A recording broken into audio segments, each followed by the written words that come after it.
Wanji ekintu ekinyiiziza okiraba lwaki na video nenkola live emu nga nyombesa Calvin Kayanja.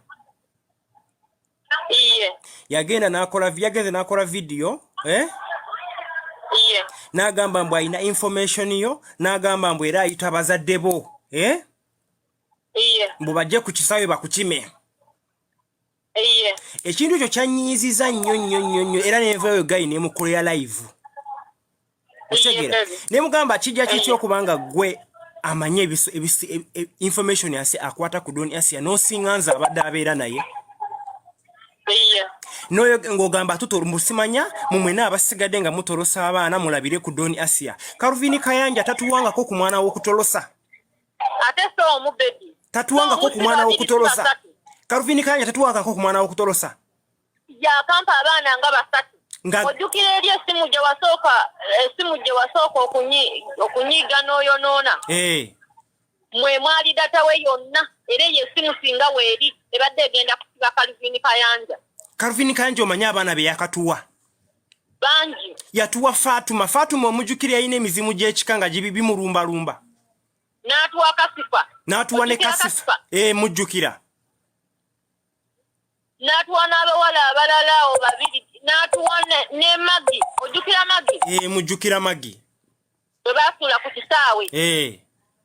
Okitegeera? Muna mujjukira. N'omuwala omulala omwerabidde erinnya. Bonna ye yabatuwa. Kati yagenze n'akola video n'agamba mbu abantu bonna beeyiwe ku Kisaawe. Mboge banaye banamawulire babadde ku Kisaawe. Ojjukira president wa Uganda omupya ali mu kubajja. Banamawulire babadde ku Kisaawe leero. Banamawulire babadde ku Kisaawe. Wanji baby. Mbusimanya Calvin Kayanja jukira yakoze bistole bye.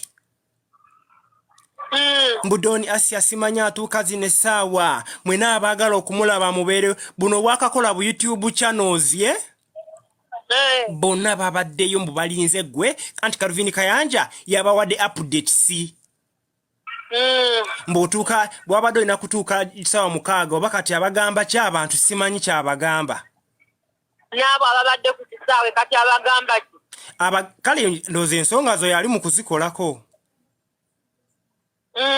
Mboli mu Teka yamanyidirwa influence. Yamanyidirwa influence yali mu kumonitoringa kugamba yalina information omutuufu.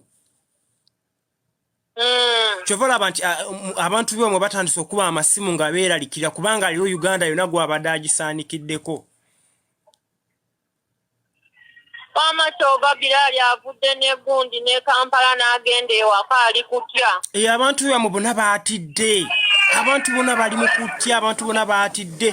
Calvin Kayanja olokola video ng'ayogera eby'ekisiru mbuli ku Kisaawe entebe simanya wa. Calvin Kayanja okumala okukola ki video ekyo. Ng'ayogera nga bwakulina biki naye olaba bino byonna Asiya tebabikola nti oli muntu omubi wabula olina platform oli mukazi wa mikisa kugamba oliko omuyembe oli muti gwa muyembe oguliko ebibala. Era baby kendaba. Oli muti tokinyigiramu tekiku stressinga oli muti gwa muyembe oguliko ebibala. Buli omu gwayagala okukubako.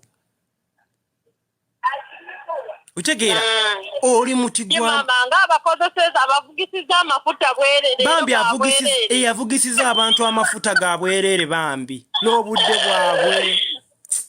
Naye ekyo olina okumanya oli muti gwa muyembe oguliko ebibala. Ate gwe just wano webaza Allah omugambe ye beeyongere. Beeyongere gwoyiseewo ebibyo. Bw'oba olina business z'oyagala okulanga ng'oziranga. Gwe baby yisawo buyisa bintu byo. Ono Calvin Kayanja yemuveeka kati agenda kubagamba olabika otuuka ku makya agenda kukyusa obudde. Kati agenda bagamba ki baby tetunabana kugenda ku COVID test tetumanyi na diro tuva wano. Kubanga buli kimu okimanyi. Buli kimu tewali kye sitamanyi. Omusajja akoze biki ayogera kino yakoze live namba yageze na printing ebipapula n'agamba amanya ge gaago kati mulina. Kati yanvunaana ki? Nange simanyi kyakuvunaana. ekyakuvunaana kye sitamanyi kubanga singa kibaddewo twandigambye omusajja mutuufu naye akuvunaana ki olaba kati bebi olaba kyobadde ongambye ku makya okusinziira ku biriwo tugenda kikola naye kati olaba Allah akugaseeko omugezi omulala nga ye Biraali temanyi agenda kuwa message ku WhatsApp kubanga nze mugambye mubuuzize enamba ya mukodomi wo ogijjewa n'agamba ndi waka ku jjinja manye waka kutulinawo ejjinja akale obiwulidde yalalowoozezza ku sengaawe n'adduka nga yeebuuza maama agenda kubeera atya kati ate ayagala kumpa maama naye ali mu kukaaba nja kukaaba wano mu bantu kisobola ngambye tampa maama nti sobola kumuwulira nga akaaba nange amaziga ne gakola ki ne gampitaamu okitegeera naye nga Biraali kati atuuse waka kati nze mugambye gweogera ne mukodomi olw'okuba abadde abikolako ne mulamu wange ali e Kampala naye kati Biraali wanaaba yegasse ku mulamu Shafiiki amanyi Oluganda Biraali n'Oluswayiri kati basobola okukwatagana kulwokuba kati ebibeerawo ebiti bambi kyensiri kwagala era bw'oba oyogera ne Biraali maama asigale ewaka taata asigale ewaka abo abantu tebali okubala kulaba bazadde bange okitegeera kati newe kubeera ku kitu kati listi Biraali ajja asisinkane mulamu Shafiiki kubanga Biraali mwesiga asobola